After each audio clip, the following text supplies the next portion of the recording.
दोस्तों, प्रधानमंत्री नरेंद्र मोदी के लिए डोनाल्ड ट्रंप इस वक्त बड़ी मुसीबत बन चुके हैं, जिनसे पीछा छुड़ाना बहुत मुश्किल हो गया है। डोनाल्ड ट्रंप एक के बाद एक बयान दे रहे हैं। इस बार ताज़ा बयान डोनाल्ड ट्रंप का ये आया है कि भारत ने रशिया से तेल लेना बंद कर दिया है, ऐसे मैंने सुना है। अगर ऐसा भारत ने किया है तो बहुत अच्छी बात है, क्योंकि यही दबाव डोनाल्ड ट्रंप बना भी रहे थे और बार बार कह रहे थे कि पेनल्टी देनी होगी भारत को। और ये पेनल्टी कितनी होगी ये साफ नहीं था। पेनल्टी इसलिए देनी होगी क्योंकि भारत रूस से तेल ले रहा है, हथियार ले रहा है। अब तेल लेना बंद कर दिया है। डोनाल्ड ट्रंप ने इस बात की पुष्टि कर दी है और ये भी कहा है कि मैंने ऐसा सुना है।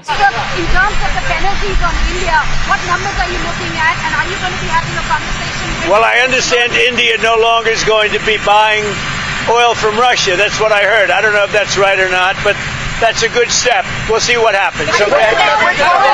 मैं आपको बता दूं, रॉयटर्स के हवाले से खबर आई थी जिसमें यह कहा गया था कि भारत ने पिछले एक हफ्ते से तेल नहीं लिया है रशिया से, और उसके पीछे के दो कारण बताए थे। पहला कारण जो मार्जिन था वो कम है, और दूसरा कारण डोनाल्ड ट्रंप की धमकी। आपको याद होगा जुलाई के मिड में ही डोनाल्ड ट्रंप की धमकी आई थी कि अगर भारत तेल लेगा तो 100% टैरिफ लगा देंगे। उसके बाद तो उनके एक मंत्री ये तक कह देते कि 500% टैरिफ लगा देंगे। तो क्या भारत डोनाल्ड ट्रंप के दबाव के आगे झुक गया है?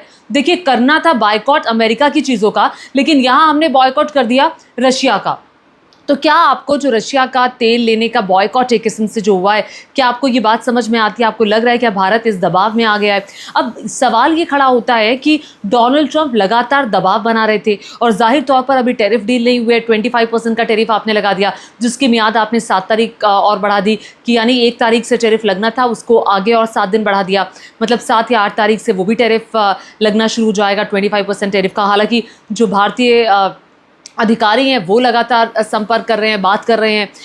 एक यूएस से भी प्रतिनिधिमंडल भारत में आने वाला है, ऐसी जानकारी आई है कि अगस्त के महीने में भी आएगा। ये सब बातें इतर हैं। सबसे बड़ी बात तो ये है कि क्या वाकई भारत ने तेल लेना रशिया से बंद कर दिया है? और जो तो दो कारण बताए गए थे, उसके बाद उसी रिपोर्ट में ये भी कहा गया था भारत की ये 4 कंपनीज़ हैं जिन्होंने तेल लेना बंद कर दिया है। ये सरकारी तेल एजेंसीज हैं जिन्होंने बंद किया है। इसके अलावा जो तो प्राइवेट प्लेयर्स हैं वो अभी भी, रिलायंस और एक और है, वो अभी भी तेल ले रहे हैं। अब हम रशिया से तेल क्यों लेते हैं? हम रशिया से तेल इसलिए लेते हैं, हमें दूसरे देशों के मुकाबले रशिया से 10 से 12% तेल सस्ता मिलता है।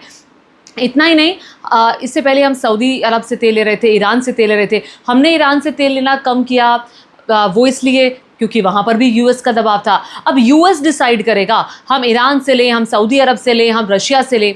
अब ये कहानी कब से शुरू हुई? 2022 से। 2022 में आप सभी जानते हैं रशिया और यूक्रेन की जंग हुई और यूरोपियन जो कंट्रीज़ थी, वेस्टर्न कंट्रीज़, वो रशिया से तेल लेती थी, उन्होंने बंद कर दिया, बायकॉट कर दिया। अब भारत को रूस ने कहा कि आप हमसे तेल ले लो, हम आपको कम पैसे में देंगे। भारत राज़ी हो गया। भारत ने कहा ओके, हमें तो जहाँ फ़ायदा मिलेगा, जहाँ राष्ट्रीय होगा, हम वहाँ से तेल लेंगे। हमने वहीं से तेल लेना शुरू कर दिया। अब रशिया को नाखुश करके, उस रशिया को नाखुश करके जिसने हमारा वक्त वक्त पर साथ दिया, उस रशिया को नाखुश करके जिसके साथ हमारी एक पुरानी दोस्ती रही। अगर हम कभी मुसीबत में फंस जाएं तो हमें उम्मीद ये होती है कि रशिया हमारा साथ देगा, हमें ये उम्मीद नहीं होती कि यूएस हमारा साथ देगा। हम उस दोस्त को एक ऐसी दोस्ती पर से ऊपर रख रहे हैं जिसकी दोस्ती का कुछ पता ही नहीं। हमने तो हाउडी मोदी किया था, नमस्ते ट्रंप किया था, उसका क्या सिला मिला? अब लगातार बहुत सारे तस्वीरें भी सामने आ रही है, बहुत सारे मीम्स भी बन रहे हैं प्रधानमंत्री नरेंद्र मोदी और डोनाल्ड ट्रंप की दोस्ती को लेकर। लोग हंसी खिल्ली भी उड़ा रहे हैं। देखिए, ये हंसी खिल्ली उड़ाने का वक्त नहीं है। देखा वो तो कैसा दोस्त था, dear Donald Trump, dear friend Donald Trump, और इस तरह की बातें की जाती थी।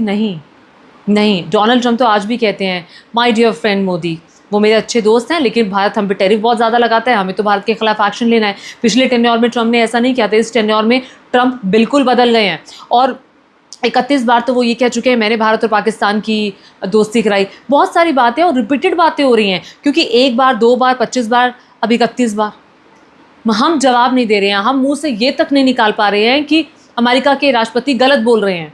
हमने पार्लियामेंट में प्रधानमंत्री ने शब्द तक नहीं बोला, डोनाल्ड ट्रंप का नाम तक नहीं लिया। हमें उम्मीद सर आपसे ही है, आपसे ये कि आप डोनाल्ड ट्रंप को जवाब देंगे।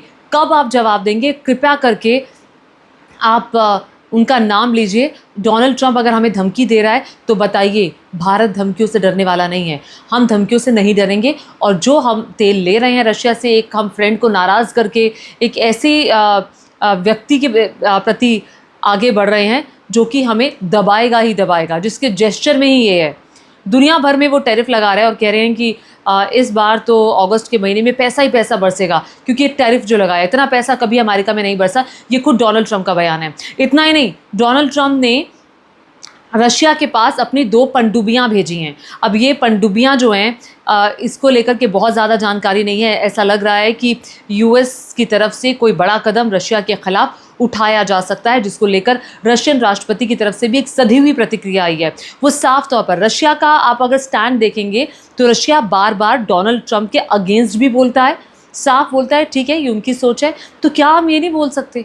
हम एक सदी हुई प्रतिक्रिया नहीं दे सकते? आप देख लीजिए पाकिस्तान जो तीनों देशों से बनाकर बैठा है, चाइना से, रशिया से और अमेरिका से, सबका फ़ायदा उठा रहा है। हमारी फॉरेन पॉलिसी को क्या हो गया? हमारी जो डिप्लोमेसी है वो कहाँ पर गई?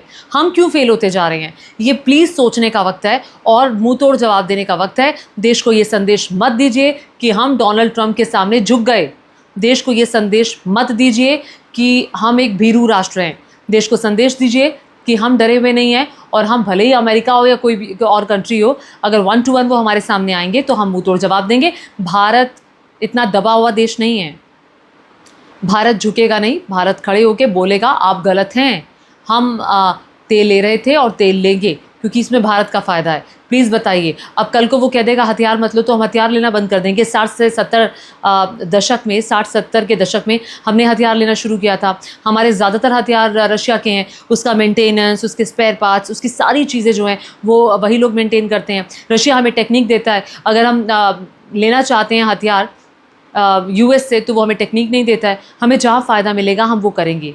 तो प्लीज़ इस वीडियो को ज़्यादा से ज़्यादा लोगों के साथ शेयर करें, ताकि जो हकीकत है सबके सामने आए और ये वीडियो देश की सरकार तक पहुँचे, ताकि सरकार के दिमाग में ये ज़रूर आए कि देश के लोगों की भावना क्या है, देश के लोग क्या चाहते हैं कि हम बोलें, हम दबे नहीं। हमें जो हम रशिया से चीज़ें, जो हम यूएस से चीज़ें ले रहे हैं, हम बाकी देशों से ले सकते हैं। हमें कोई स्ट्रैटेजी बनानी पड़ेगी और उस स्ट्रैटेजी के तहत यूएस को झुकाना पड़ेगा, क्योंकि ऐसे देश नहीं चलेगा। ऐसे अगर आप मुंह तोड़ जवाब नहीं देंगे तो फिर आप देश के भविष्य को अधर में लाकर खड़ा कर रहे हैं। आप अपने प्रति जो लोगों की भावना है उसको कमज़ोर कर रहे हैं। प्लीज़ ऐसा मत होने दीजिए, देश को मत झुकने दीजिए। धन्यवाद।